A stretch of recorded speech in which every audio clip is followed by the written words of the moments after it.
여러분, D램 이러면 메모리 반도체죠. 대한민국이 가장 강점을 가지고 있는 반도체입니다. 삼성전자의 D램은 세계 1등이고요. SK하이닉스의 D램은 세계 2등입니다. 그런데 이 D램, 메모리 반도체 시장의 재고가 장난 아닙니다. 이 재고 폭탄이 터지지 않을까 하는 그런 우려감마저 점점 커지고 있습니다. 그러면 얼마나 재고가 늘었길래 재고 폭탄이라는 단어를 쓰느냐? 여러분, 이 지표 한번 보세요.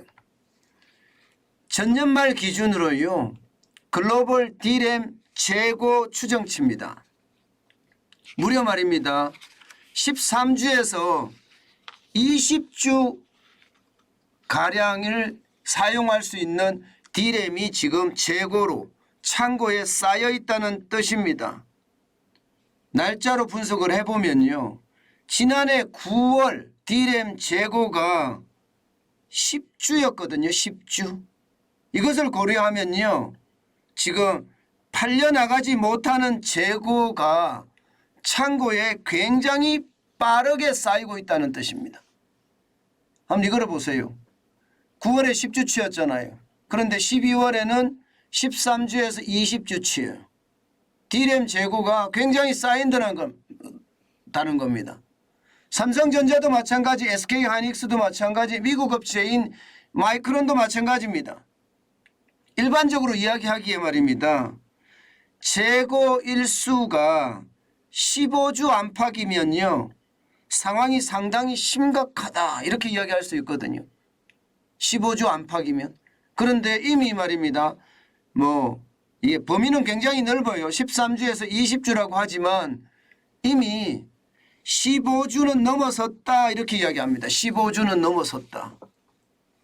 그러면 재고가 계속 쌓여간다는 거고요. 이게 지난 12월 말입니다. 1월 달까지 오면 상황이 더 나빠질 수도 있다는 뜻이에요. 실제로도 더 나빠지고 있습니다. 왜냐하면 말입니다, 여러분 이 지표 한번 보세요. D램 고정거래 가격 추인데요, DDR4 8기가 D램을 기준으로 잡았을 때 1월 달에 D램의 가격이 1.96달러로 떨어졌습니다. 작년 12월만 하더라도 2.21달러였거든요. 그런데 1.96달러로 떨어졌다는 것은 기본적으로 수요도 줄어들었지만 공급이 계속 많다는 뜻이잖아요. 그죠? 공급이 많다는 뜻이에요. 그러면 이게 수요도 줄어들고 공급은 많고 그러면 어떻게 될까요? 재고가 계속 쌓이겠죠. 사실 마이크론도 지금 감산에 돌입했고요. SK하이닉스도 감산에 돌입을 했습니다. 그런데 삼성전자는 지금 감산을 안 하고 있죠. 예, 그러니까 가격이 지금 떨어지고 있는지도 모르겠습니다. 결국 말입니다, 가격까지 떨어지니까 이렇게 되면 여러분 어떻게 될까요? 이렇게 되면 재고가 더 빨리 쌓일 수도 있습니다.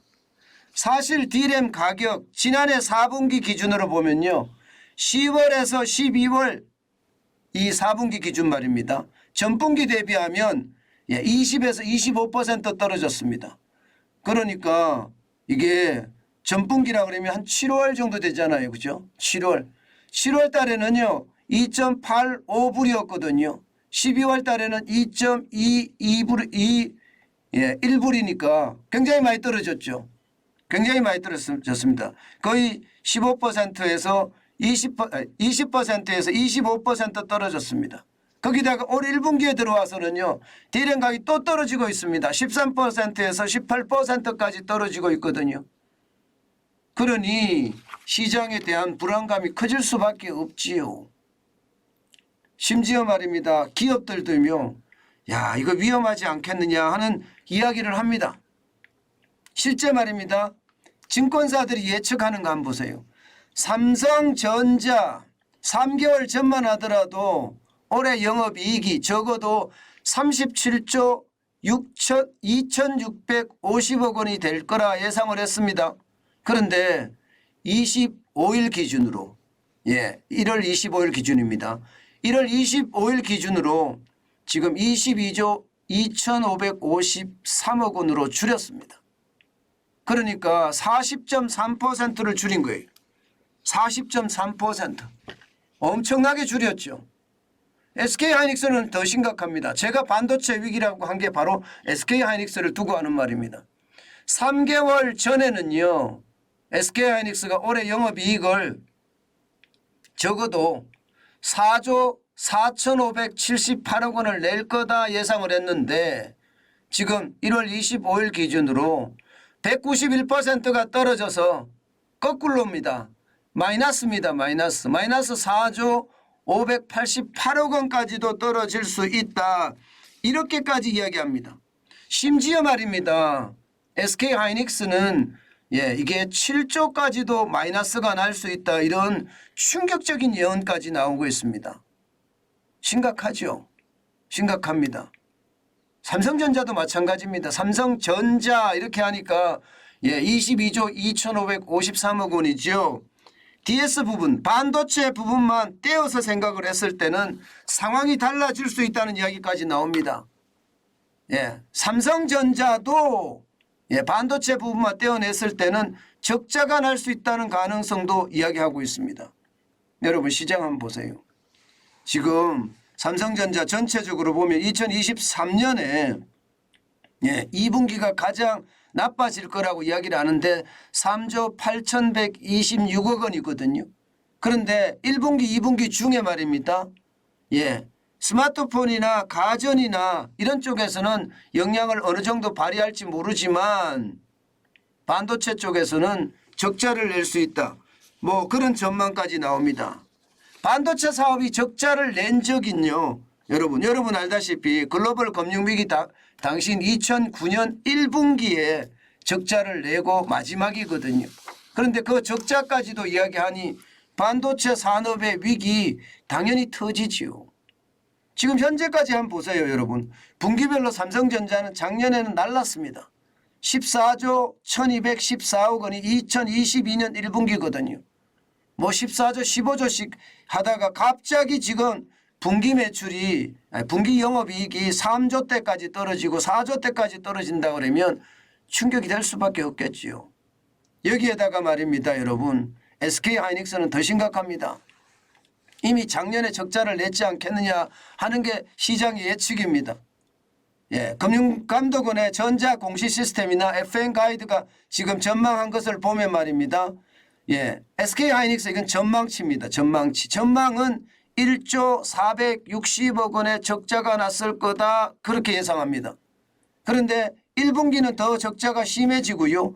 2분기까지 가면 1조 7,500억 원. 그러면 적자의 어떤 상황이 심각해진다는 이야기죠. 실제로도 말입니다. FN 가이드에서도 이렇게 설명을 하고 있고요. 증권사들도 지금 굉장히 낮춰잡고 있습니다. 이것은요. 전체 반도체 시장의 위기가 점점 커지고 있다. 이런 얘기도 되는 겁니다. 실제 1월 수출을 보면 말입니다. 1월 1일부터 1월 20일까지 수출이 반도체 부분에서만 마이너스 34.1%입니다. 굉장히 많이 떨어지죠. 굉장히 많이 떨어집니다. 상황이 예상했던 것보다가 훨씬 더 나쁘다 하는 분석도 있습니다. 그만큼 반도체마저 휘청거린다는 거예요. 여러분, 대한민국 수출에 반도체가 차지하는 비중은 적게는 16%에서 많게는 20%까지 차지합니다.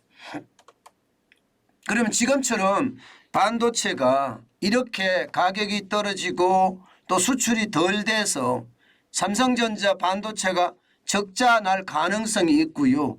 SK하이닉스의 적자가 현실화 된다고 그러면요. 여러분 상황이 어떻게 될까요? 실물 경제는 진짜 어렵다 이렇게 이야기할 수가 있겠죠. 저는 분명히 여러분들에게 드리고 싶은 것은요. 실물 경제에 충격이 있습니다. 지금 주식시장이 쑥쑥 올라가서 2,500까지 간다고 이야기를 하는데요. 또 오늘 갈 수도 있을 거예요. 그런데 분명한 것은요. 실물 경제가 뒷받침하지 못한다는 사실이에요. 지금 자산시장하고 실물경제하고 실물시장하고 이게 괴리가 굉장히 큽니다. 저는 진짜 눈 똑바로 뜨고 시장을 봐야 된다고 생각을 합니다. 그만큼 말입니다. 상황이 심각하고요. 대한민국 경제의 기둥이라고 이야기할 수 있는 반도체 산업마저도 휘청거리면 경기에 대한 불안감은 얼마나 커질까요? 저는 굉장히 커질 수 있다고 생각을 합니다. 그만큼 상황 자체가 좋지 않다. 이렇게 지금 실물 경제는 보고 있습니다. 여러분, 저는 그래요. 아주 작은 단서 하나만 생기면요. 그 단서를 가지고 이게 추세선을 만들거든요. 과거에는 어땠고 현재는 어떻고 그리고 미래는 어떨 것이다. 이렇게 예측을 해서 여러분들에게 말씀을 드립니다. 그런데 지금 지표들을 보면요. 실물경제 지표들을 보면 진짜 좋지 않습니다. 그런데도 주식시장은 쭉쭉 올라가니 시장의 괴리감이 워낙 큽니다. 이것은 여러분 언젠가는 찾아올 겁니다. 저는 그렇게 믿습니다. 지금은 시중에 유동성이 많고 또 중국에서 탈출한 자금이나 또 전 세계 이제 금리를 그만 올린다고 이야기를 하니까 전 세계 자금들이 우리나라로 몰려와서 외국인들이 주도하는 장세가 되고 있거든요. 그렇기 때문에 유동성 장세라고도 이야기할 수 있습니다. 실물 경제는 분명히 뒷받침하지 못한다는 것, 이거 반드시 우리가 알아야 될 대목 중에 하나가 아닐까 그렇게 생각합니다. 시장에 대한 분위기 굉장히 달라지고 있습니다. 제가 지표를 추세선으로 분석을 해보면 그렇게 좋게 나오지 않거든요. 그런데도 시장이 훨훨 타오르니까 이럴 때 진짜 조심하셔야 됩니다. 저는 막무가내로 투자를 한다든가 또 지금이라도 늦지 않았다 하면서 시장에 들어가는 것은 저는 경계해야 된다고 보고 있습니다.